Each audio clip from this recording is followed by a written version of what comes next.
All right, welcome to Mas Movies and Shows, and shout outs to all the chingones and chingonas out there. I am doing this video on both channels, Mas Movies and Shows and Los Tres Chingones Boxing. I do not do movie reviews for Los Tres Chingones Boxing, but I'm doing it here because of the movie we're talking about. That is Big George Foreman. Big George Foreman, man. Real quick, I like George Foreman. I was not able to see, I wasn't alive to see the first half of his career, but I was around to see the second half of his career, which the movie covers both. Um, so I'll just let you guys know that, man. I was not alive to see, the Rumble in the Jungle and all that great stuff.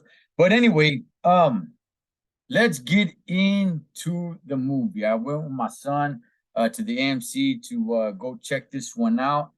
And I was kind of expecting one thing, and I got something a little bit different in a good way. We'll get to that. All right, so Big George Foreman. Basically, the movie starts with good old George Foreman being raised in Houston, in Texas. To be honest with you guys, man, I didn't even really know, man, that where George Foreman was from. I knew he was from somewhere from like the South. If I had to guess, I was gonna think something like Arkansas or something, but no, it was Houston, Texas. And he's a little kid, growing up poor, broke, with his siblings, with his mom, single mother raising kids. You got good old Big George, who was always a big kid. They made it pretty clear that that was it. He was always a big kid. He was never really like fit, just a big kid, man. And kids would kind of make fun of him for being big and fat and stuff like that. And he kind of had couldn't really control his temper. Would get into trouble. The movie moves pretty fast. It was pretty clear that George was never really a bad dude. He wasn't a bad guy. It's just the path he would choose to come up to try to survive. They're raised very poor, and he wouldn't purposely want to go out and harm people. But if he had to, if he had to jack somebody to do it, so he can have, something, then he would, right? But he didn't intentionally want to just go out and start harming people. He was always somewhat of a good-hearted guy, and you could kind of see that. At least that's what the movie is showing. At one point, he runs into Job Corps. I'm not really too educated on Job Corps. I think I've heard a little bit here and there, but he sees that as an opportunity, tells his mom, this is what I want to do. I want to go join the Job Corps and see what's up over there. So that's what he does, man. And it's an important part of the movie because that is basically where he meets one of his good homies, and where he meets the person that introduces him to boxing, which is played by Forrest Whitaker.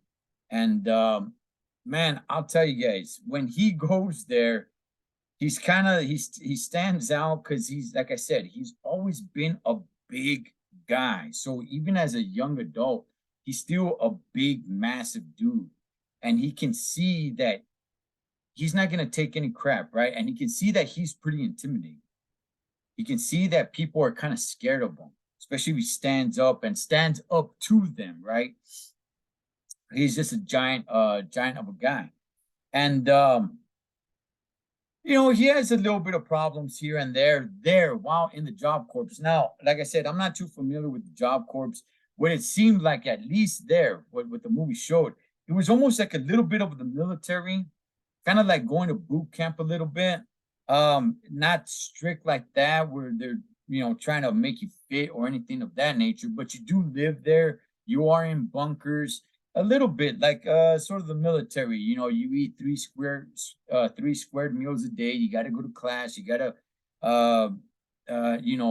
be on top of everything. You got your bunk there, and all that good stuff. And he gets into trouble and they're looking to kick him out. And he's all like, no, please, I can't go back home. I can't. He made a promise that he cannot go back home, that he will not go back home without being successful at this, what he has chosen to do.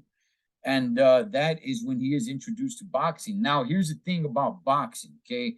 And to everybody who knows boxing, for the most part, by far, you need to be boxing as a kid, okay? Those that pick up boxing at the age of, say, 18, 19, 20, 21 years old, which is in the case of George Foreman. He picked it up, I think, at the age of 18 or 19 years old. That's late.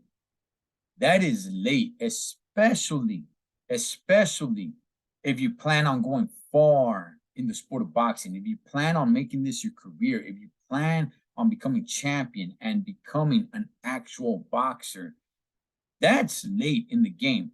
Yes, it has happened. It does happen here and there. Those that are touched by God, those that are blessed to have those skills and that where you're able to pick it up late in the game, because 18 years old to barely start putting gloves on, that is late in the game.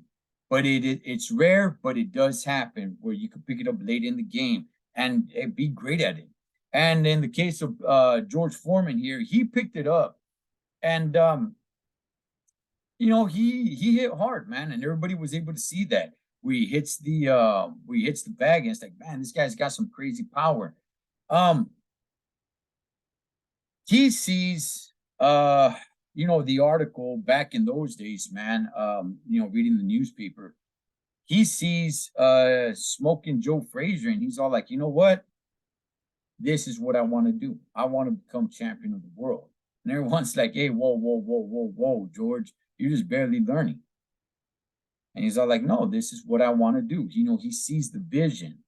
And look, that's what he wanted to do. That he was set. He was set that this is what I am going to do. So they're like, look, if you're going to take it serious, let's take it one step at a time. And immediately, man, it's like, let's go to the Olympics. Let's do this. Let's do that, man. And they start. I don't want to run it down too much because I don't want to spoil it too much for you guys. But look, man, obviously, you guys know some of his career. He starts moving up. He starts doing his thing. Now, I do want to say, throughout all this, he goes back with his family and all that good stuff. And one thing that this movie is really about is about him and his relationship with God. In his early years of his life, he was not really much of a believer. He didn't really give too much grace to God. His mom was always on him. She was always on him about God, and Jesus and all that stuff, man. And he was just kind of like brushing it off his shoulders. Even when he got really successful, man, even when he was making a lot of money, there was even a part in the trailer, so I won't ruin it for you guys, but it's because it's already in the trailer. Then it's in the movie where she's all like, hey, you know what? Let's give thanks to God. Let's say grace for the food. And George Foreman says, Mom, I bought the food, not God. And that was kind of his life. That's the way he was kind of living. His first marriage, he was kind of abusing it a little bit. He got the money and he got the fame, he got the stardom. And hey, he's big George Foreman. He's one big mean cuss mofo, man. And he was not a bad guy, but just don't mess with me type of dude. And you could see that it's like it was easy to get under his skin, which is why when Muhammad Ali came around, Muhammad Ali had the kryptonite for George Foreman, and it's going to show it in the movie. Everybody already knows the results of the fight, so I'm not spoiling anything for anybody, right? Muhammad Ali wins the fight, obviously, but see, he had that kryptonite because George Foreman did not know how to control his emotions. Anything was getting under his skin. He's this big bad dude, man. He's big George Foreman that hits harder than anybody. right? And he knows that. And as soon as somebody gets under his skin, that's how he deals with it. He did not know how to deal with this, which is why what happened is what happened with the Muhammad Ali fight. Now, the whole thing was after this, did George Foreman get humbled? No, he didn't. He still wasn't humble. You know, he wanted a rematch. Muhammad Ali doesn't want to give him the rematch, at least not at that time. Later on, he did. But we'll get to that in just a second. At one point, George Foreman suffers another loss. He's in the locker room. You guys see it in the trailer. Have you guys seen the trailer? And he said he died, man, and that he met God. His whole world changes around, which is he becomes the man that you guys see standing behind me right here. And that just changes everything for him. Everything. He drops boxing, everything. That's when Muhammad Ali wants to give him a rematch. He tells Muhammad Ali no. That scene, I'm telling you guys, the scene with George Foreman at Muhammad Ali's house when they have that meet with one another at the pool area, that was just one incredible scene. Even if you guys know George Foreman's story, man, just seeing that was incredible to me. The conversation that they had with one another. George Foreman meeting his new wife, becoming a pastor, opening the youth program facility for all the troubled kids, seeing why he did it.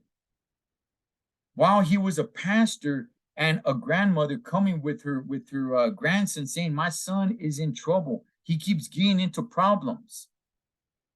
He keeps fighting. He keeps running around with the wrong crowd, getting into problems in the streets. And George Foreman, as a pastor, says like, oh, well, just read your Bible. You'll be good, son. Finding out what happened to that young man. Where George started thinking like, you know what? I need to do more. I need to connect with these kids instead of just telling them just read the Bible.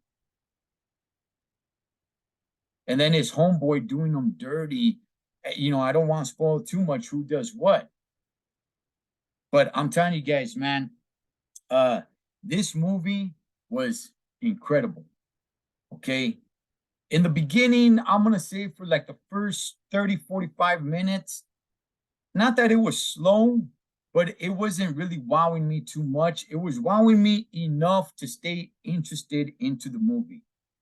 Once we got into like the last 30 minutes, 35 minutes, I was like, wow, man, this movie is really doing it for me, man. This movie is really putting a good cherry on top to end it. I love this movie. I really do, man. It's over 2 hours long, but man, it is definitely worth watching. Now, I do want to say this. There was only one showing for the day that we went. That was at 7 o'clock, 7 p.m. in that whole movie theater. And I went 1 week after the movie was released. I don't think this movie's doing good. I'm being real with you guys. I don't think this movie is moving the needle. I was excited to go see this movie.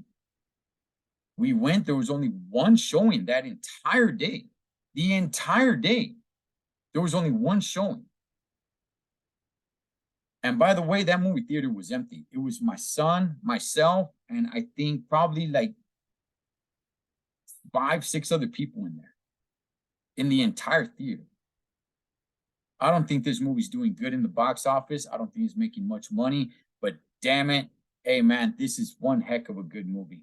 I really loved it, man. So I will encourage everybody to go watch it. Do you have to go watch it in movie theater? No, I mean, it's not one of those movies that you have to watch in theater. You could wait and watch it at home, but I will say, pay attention. It's one of those movies that you have to pay attention. Pay attention to this guy's journey, okay, coming from nothing, getting up there, and then losing it all again, and then having to get back up there. But except this time, he's doing it with God. He's doing it with Jesus. It's one heck of an incredible story, man. I loved it. And it just makes me love George Foreman even more because, you know, he was one mean dude once upon a time, and then I come to know him as one of the guys of like, old good grandpa, who wants some burgers and stuff, man. But hey, man, to one Mr. George Foreman, shout outs to him. I love George Foreman, man. But that's gonna do it for the movie review. Definitely watch it. Definitely watch it. All right. So shout outs to Mas Movies and Shows. Shout outs to all the chingones y chingonas on Los Tres Chingones Boxing. I will leave the link to the other channel, depending what channel you guys are watching. If you guys are watching Los Tres Chingones Boxing, I'll leave the link for Mas Movies and Shows. If you guys are watching Mas Movies and Shows, I'll leave the link to Los Tres Chingones Boxing. I'll catch you guys on the next one.